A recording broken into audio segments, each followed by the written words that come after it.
Yo, what's going on, family, man? It's your boy Trap Vision 3D, man. And if you're new here, welcome. For all of my people that's been returning for all these years, salute to you today. Now, I'm gonna tell you something, a little secret. We're about to get into a review. You saw the thumbnail, possibly saw the thumbnail before you came in here. But this is a 2025 release of a watch that we haven't seen before. Could this be the introduction to a new Invicta, or is business as usual? It's like, we gonna find out. We about to get into it, man. I'm not about to waste no time, man. Throwback Thursday. We haven't had an Invicta review video like this ever. This is so dope, a man with a watch looking like he broke the bank, but he promised me he's not.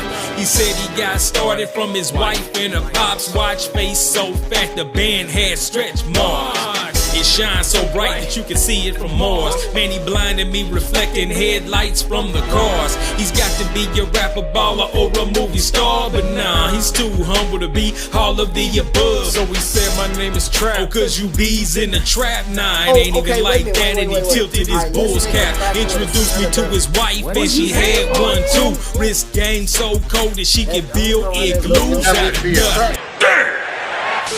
Seeing right here, this is a special promotion from JTV. Invicta is no longer on Shop HQ. They disbanded that. Shop HQ is no more. So if you want to see anything Invicta as far as being televised by either Kendi or Ryan or one of the teams, well, actually Fatima, you can catch them on JTV. Now, I don't know the actual schedule for them because they're like running one show per month. Sometimes, like, you may see them every other month. But let's get into the watch itself. This, when I mentioned this watch is the first and last of its kind, and let me explain. I'm gonna show you, I have some comparisons, and guess what? There's no stock photos in this one, man, because I know a lot of times with Invicta videos, when you're comparing what Invicta is and what it was, dating all the way back to 1837 up to right now, you have a lot of stock photos, so you don't really get a clear-cut view of what Invicta is, right? There's some that love it, some that hate it. Very polarizing.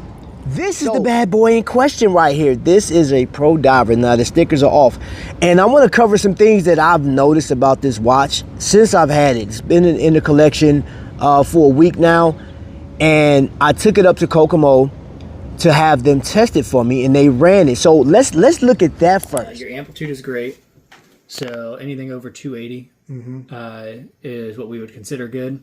So if you went over 315, you would have a problem. That means you're getting too much power. So 300s is great, and then you always want that to be as close to zero as possible. So you got a nice, pretty flat line. It's just going up a little bit because your seconds per day is a little high.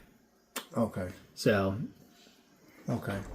So that's just like straight out the box. Yeah. You know.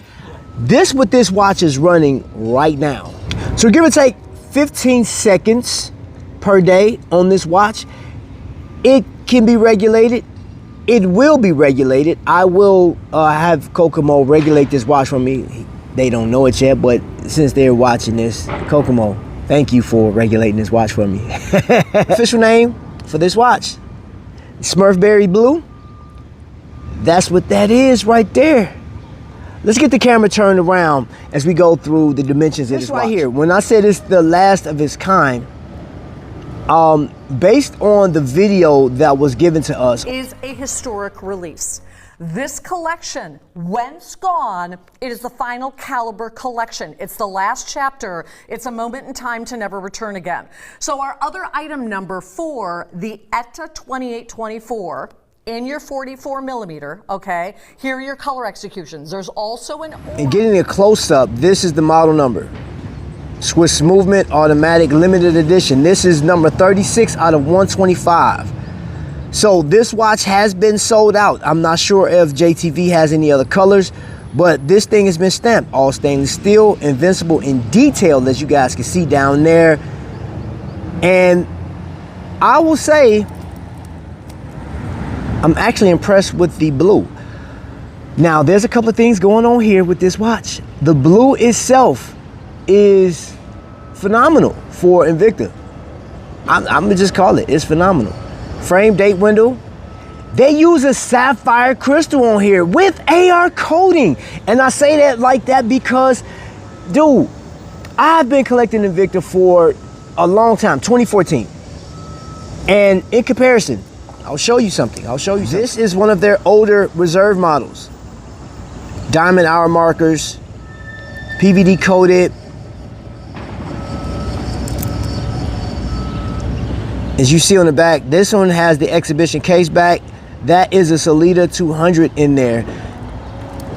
And they used a butterfly style clasp, but you see the reserve badging. This is a thick watch. It's 47 millimeter. This one is a 44 millimeter. And this one does not have the badging. It's not been stamped by Invicta at all. And there was a question when I showcased this watch. Is Invicta starting to listen to the community? I would have to say yes, because Invicta has been doing their own thing for a long time. They have not gone by the standard of the watch market at all. I want to show you something. This is another timepiece right here. This one would fall along the lines of maybe like a Yachtmaster. And for those that don't know, of course, the Pro Diver is bread and butter, was based off, it's a homage to the Submariner, the older style of Submariner, like a 90s Submariner. But you can see the design cues in this one, but this one is meteorite. That one is housing the NH35 in this one. But just want to show you the comparison. And hold on, let's see, let's get this off camera. Let's hit this. Not bad, all right? That is an older model from their reserve line. We'll set that guy right there, and then we'll listen to another oldie but goodie. Okay.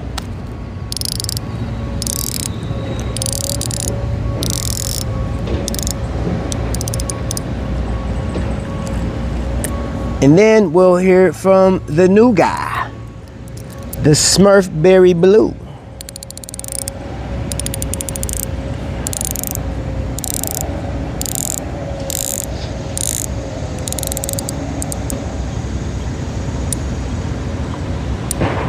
Okay, the bezel action on this one is actually pretty solid. I really like that, man. So let's get some dimensions in real quick. I wanna start with, I'm not even gonna go across the actual bezel just yet. I want to get 6.9 millimeters. Now we'll go across and see. This bezel. I got 43.9 millimeter. I got 12.9 millimeter. 12.9 millimeter. Oh, and the most important thing that, you know, I know some people get, they want to know how big is this thing going to wear on my wrist.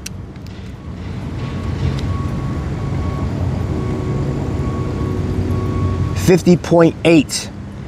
Now, I'll tell you this, that's not bad for Invicta. That's not bad.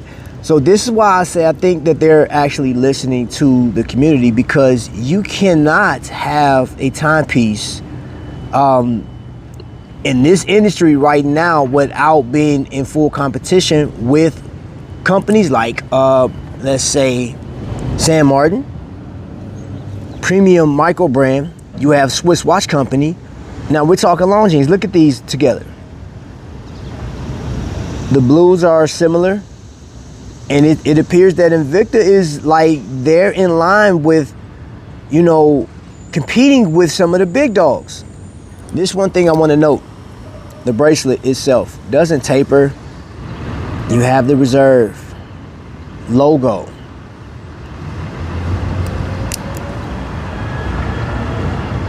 Not bad. You have 4 levels of micro adjust on this watch. Spec wise, this watch is actually pretty good, man. The Lume on it, you know, somebody questioned me about the Lume. Here you go. Now, I will say, after 5 minutes Well, actually, I did 2 minutes after the Lume, and the camera shows that, okay, it's still kind of bright, but like to your eye, is the same on the Invicta Lume. I don't know what the problem is, why Invicta won't just like lume this thing to death, especially with, you know, with it being the Invicta Reserve. I would say this is a step in the right direction. One thing that bothers me, I think, you know, for the price, we're talking under $300. You have a off the shelf at a 28-24 that you could have regulated. It's not bad.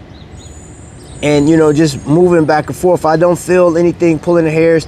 That is like a nod. So, you know, the Pro Diver has been known to homage the Rolex Submariner, but in this case, it takes sort of a different approach to it. Like from the rehydrate, everything is super legible. I will say this thing is really nice, man. They did a great job. Now, if you see at the 6 o'clock, they put Swiss movement instead of, you know, Swiss made. But these things are important to your Invicta collectors. I think this is a really nice watch, but I don't like, I'm gonna tell you the one thing I did not like, outside of, like, this is your regular Invicta, you can tell what Invicta's done over time, but I don't think they gave us the best. I mean, this is another piece that they gave, and they have, you can see, diver's extension. There's no quick release on this watch. They didn't adhere to some of the things that a lot of collectors now, and a lot of Invicta collectors have become Aragon collectors, and Aragon hands down has some amazing designs.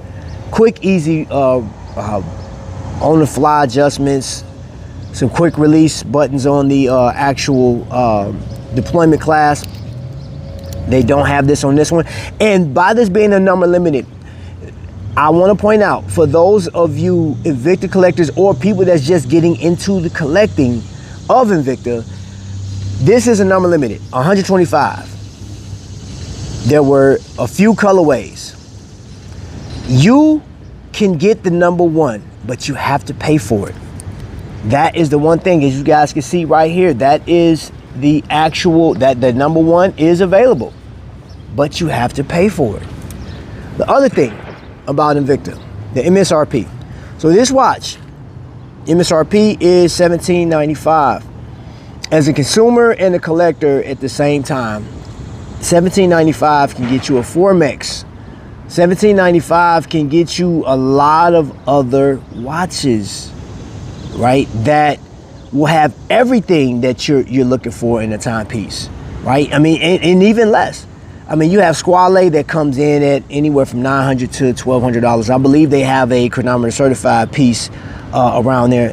And granted, if you want to buy into brand heritage and stuff like that, you can actually get that around that price. But seeing that Invicta is charging through their JTV less than $300, and if you go to Invicta Store's website, you can see if they have it available. You'll see the prices. It's approachable. It's definitely a lot cheaper than other watches in this category. But if Invicta's coming back, if they're coming out of the gate to actually win back collectors, open it up for everybody. Let it go. The #1s through whatever the ending number is.